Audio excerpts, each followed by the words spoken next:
شهر رمضان الذي أنزل فيه القرآن هدى للناس وبينات من الهدى والفرقان রমাদান মাস, এতে কোরআন নাজিল করা হয়েছে মানুষের হেদায়েতের জন্য এবং হেদায়েতের স্পষ্ট নিদর্শন এবং সত্যের পার্থক্যকারী রূপে।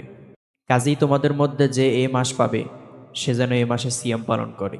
فمن شهد منكم الشهر فليصم তবে তোমাদের কেউ অসুস্থ থাকলে বা সফরে থাকলে অন্য দিনগুলোতে এ সংখ্যা পূরণ করবে।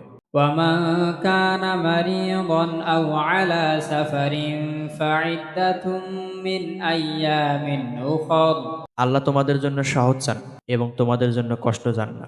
يريد الله بكم اليسر ولا يريد بكم العسر ولتكملوا العدة ولتكبروا الله على ما هداكم ولعلكم تشكرون।